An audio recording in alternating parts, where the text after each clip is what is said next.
กราบสบายดีและสวัสดีเด้อพ่อแม่พี่น้องกันหมดสุขสู่คนเพราะว่าสิอยู่ฝั่งไทยฝั่งลาวหรือต่างประเทศก็ยินดีต้อนรับเข้าสู่สองคำหวานแนลเด้อมาผมมาเจอกับคำหวานมื้อนี้เนาะคำหวานมาทำบุญที่วัดปากน้ำเนาะหลังจากอินสงกรานต์เรียบร้อยแล้วคำหวานก็มาทำบุญเนาะมาสองคนได้นี่ฮะสบายดีFCนะมาสองคนได้นี่พี่น้องนี่ หลังจากเรียนสงกรานต์เรียบร้อยแล้วเนาะเราก็สิมาทำบุญสังฆทานเนาะนี่เลยสื่อครูสังฆทานเนาะไปทำบุญก่อน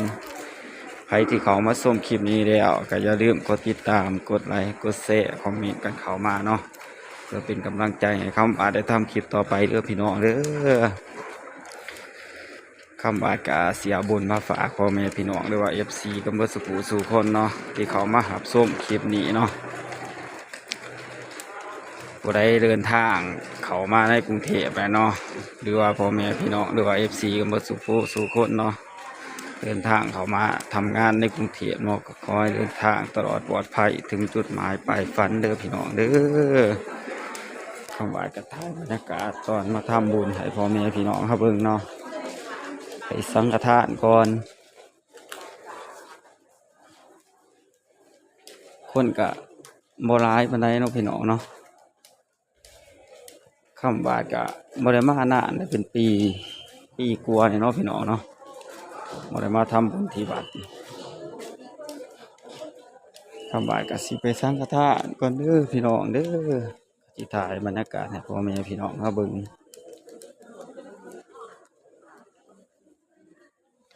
ก่อนอื่นเนาะก็โพสรองเท้าก่อนเนาะพี่น้องเนาะเข้ามาข้างในเลยเด้อนี่ฮะไม่จิถือผูกไปบูชาเอาฮะอิหยัง เอาดูต่ออยู่นี่แน่นอนแล้วก็เอาอยู่นี่แล้วก่อนอื่นมันก็ต้องบูชาเอาดอกไม้ก่อนเนาะพี่น้องเนาะเข้ามาข้างในเรียบร้อยเนาะพี่น้องเนาะเดี๋ยวสิไปสังฆทานก่อนเด้อพี่น้องเด้อวัดเพิ่นนี่ก็สะอาดสะอมสวยงามเนาะเพิ่นเฮ็ดเนาะไม้ท่าสีแบบอลังการเนาะพี่น้องเนาะคนก็บ่ถึงขันว่าร้ายปานใดเนาะก็ประมาณปานกลางเนาะพี่น้องเนาะ อย่างก็ต้องมี10,000 กว่าบาทเพิ่นมาทำบุญเนาะ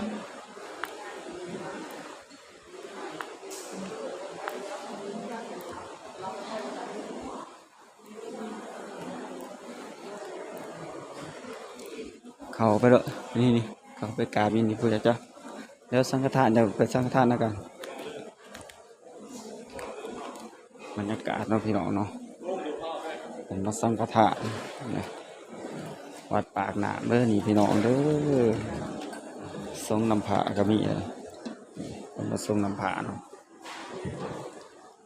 แล้วคำว่าทำบุญเรียบร้อยแล้วคำว่าจะสิมาทรงน้ำผาพี่น้องเนาะมาถ่ายบรรยากาศให้พ่อแม่พี่น้องมาเบิ่งก่อนเนาะ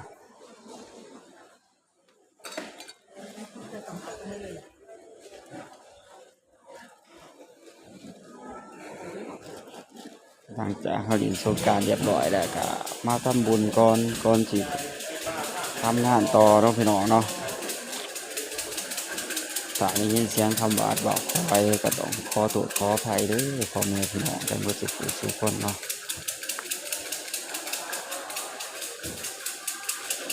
เพราะว่าถ้าสิเว้าแห้งก็บ่ได้เนาะพี่น้องเนาะเพราะว่าคนส่วนหลายเนาะก็รบกวนเพิ่นเฮาก็เว้าค่อยๆบ่เว้าแห้งเนาะพี่น้องเนาะก่อนไปสังฆทานได้พี่น้องครับ ยังมีหลายวันต้องเลย เดี๋ยวคำว่าก็สิไปสังฆทานต่อสังฆทานเรียบร้อยจังสิทายให้พ่อแม่พี่น้องเบิ่งเด้อคำว่าก็สิได้หยุดคลิปไปก่อนเนาะพี่น้องเนาะต่อกันเด้อพี่น้องเด้อหลังจากคำว่าได้หยุดคลิปไปทำบุญเนาะ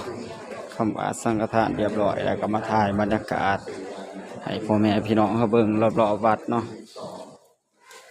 หลังจากคำว่าได้ทำบุญไปเรียบร้อยแล้วสังฆทานเรียบร้อยแล้วเนาะคำว่ากะ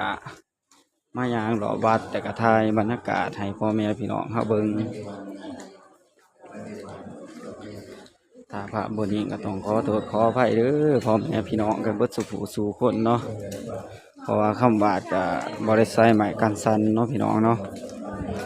ภาพก็เลยบ่นิ่งแล้วก็ภาพยึกยักแน่เนาะก็ขอโทษขออภัยพ่อแม่พี่น้องกันเบิดสุขสู่คน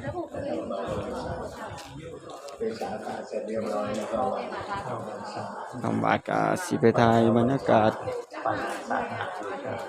ให้พ่อแม่พี่น้องเฮาเบิ่งเนาะไม่บอกว่าปากน้ำเลย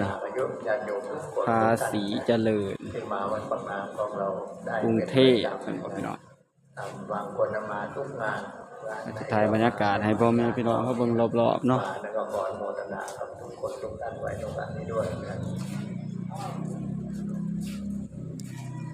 ตั้งพี่ติ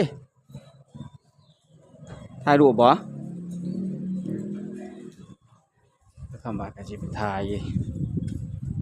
สันบนให้พ่อแม่พี่น้องเขาเบิ่งเนาะก็ฝากพ่อแม่พี่น้องเขาเด้อคอมเมนต์เข้ามาเนาะ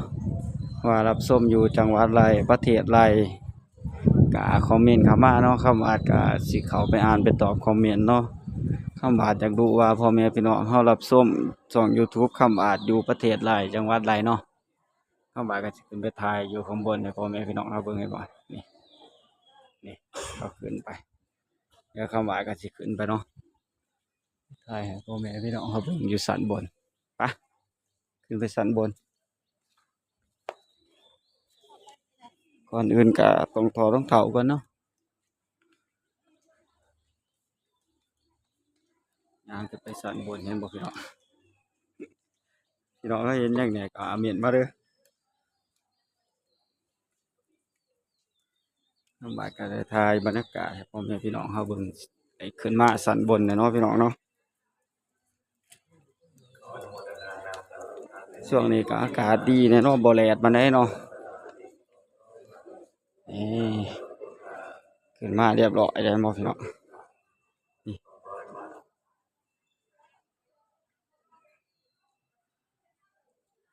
เดี๋ยวคำบาดก็สิเข้าไปข้างในเนาะเข้าไปข้างในก่อนเด้อพี่น้องเด้อเข้ามานี่ก็สิ่งเงียบๆแน่เนาะพี่น้องเนาะเพราะว่าคนเพิ่นมาทำบุญก็บ่ทันหลายเนาะพี่น้องเนาะย่างขึ้นบันไดก่อนเด้อพี่น้องเด้อขึ้นมาสันบนนี่เพิ่นสิสะสมของเก่าเนาะพี่น้องเนาะเดี๋ยวคำว่าสิมาถ่ายให้พ่อแม่พี่น้องเขาเบิ่งรอบๆของเก่าเนาะพี่น้องเนาะนี่เห็นบ่ถ่ายให้พ่อแม่พี่น้องเขาเบิ่งเนาะนี่ของเก่าแก่ที่เพิ่นสะสมไว้เนาะพี่น้องเนาะเห็นบ่ผมบาดเหนื่อยเว้ยย่างขึ้นมาเมื่อกี้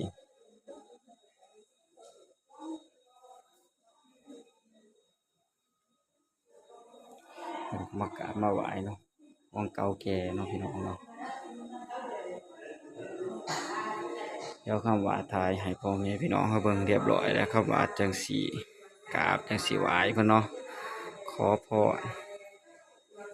จากพระพุทธรูปเนาะ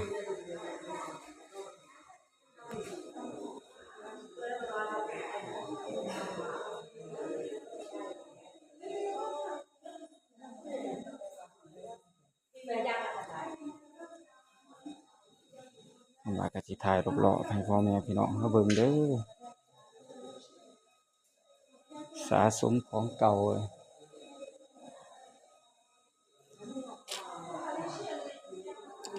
เดี๋ยวคำว่าก็สิขึ้นไปชั้นบนอยู่เนาะพี่น้องเนาะ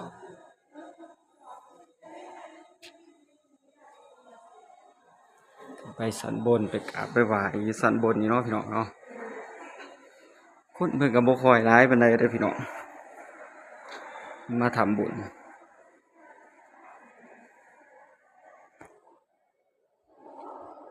ชั้นนี้เพิ่นกำลังสร้างเนาะพี่น้องเนาะอันนี้เพิ่นกำลังสร้างกำลังแปลง ำลังต่อเติมเนาะตอนนี้ก็สิคนบ่หลายปานใดเนาะเดี๋ยวสิขึ้นไปชั้นบนอีกไปถ่ายบรรยากาศให้พ่อแม่พี่น้องเขาเบิ่งเนาะไปชั้นบนเนาะขึ้นไปอีกชั้นเด้อพี่น้องเด้อถ้าภาพบ่นิ่งก็ต้องขอโทษขออภัยพ่อแม่พี่น้องกันเบิดสุขสู่คนเนาะพี่คนเพิ่นอยู่เนาะพี่น้องเนาะเมื่อยกันได้พี่น้องย่างขึ้นมานี่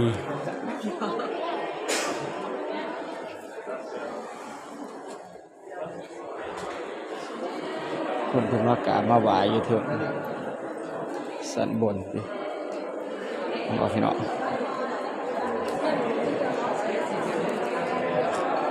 คนก็หลายดีแล้วเพิ่นมากราบมาไหว้เนาะเสียงก็สิบนเด้อพี่น้องเด้อเพิ่นมากราบมาไหว้เจดีย์เนาะพี่น้องเนาะบ่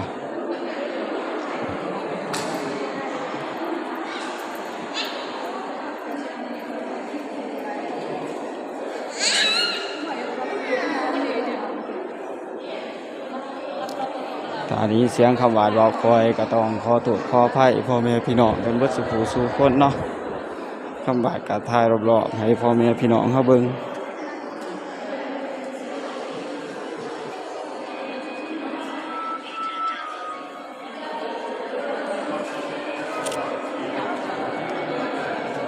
คำหวานก็สิได้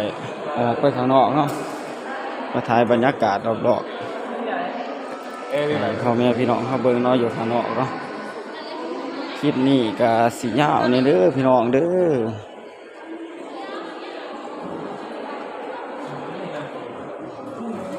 นี่ออกมาข้างนอกเรียบร้อยแล้วอันนี้เพิ่นซ้อมแป้งใหม่เนาะพี่น้องเนาะตะกี้ก็สิเป็นองค์ใหญ่ๆเลยป่ะองค์ใหญ่ๆเนาะคำบาดได้ขึ้นมาสั่นบทนี่เด้อพี่น้องเด้อเห็นบ่คนเพิ่นอยู่ข้างล่างเนาะคำบาดได้ขึ้นมาสั่นบทเป็นที่เรียบร้อยแล้วถ่ายบรรยากาศให้พ่อแม่พี่น้องเฮาเบิ่งเนาะถ้ามีลมเสียงรบกวนเนาะก็ขอโทษขออภัยพ่อแม่พี่น้องกันเบิดสุขสู่คนเนาะเพราะว่าคำบาดขึ้นมาสั่นบนเนาะก็สิมีเสียงรบกวนแหน่เด้อพี่น้องเด้อก็ขอโทษขออภัยเบิดสุขสู่คนเนาะวัดนั้นคำบาดยังบ่ทันได้ไปเลยพี่น้องวัดใหญ่กันเลยวัดใหญ่กันคำบาดยังบ่ทันได้ไปเนาะฟังนะมีของหนามเหมือนกันนี่ของหนาม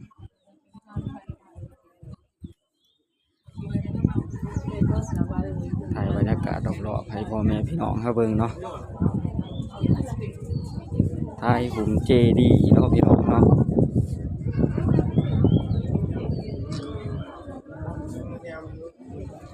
คนเพิ่นก็มาเตาโฮมกันอยู่ข้างบนพี่น้องเนาะ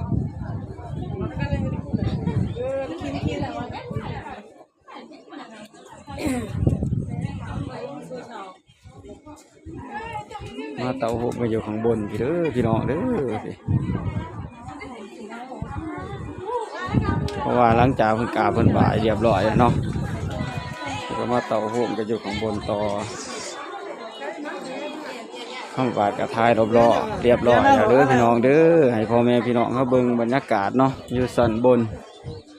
คำบาดก็สิได้จบคลิปไปก่อนเด้อพี่น้องเด้อก็ขอบคุณ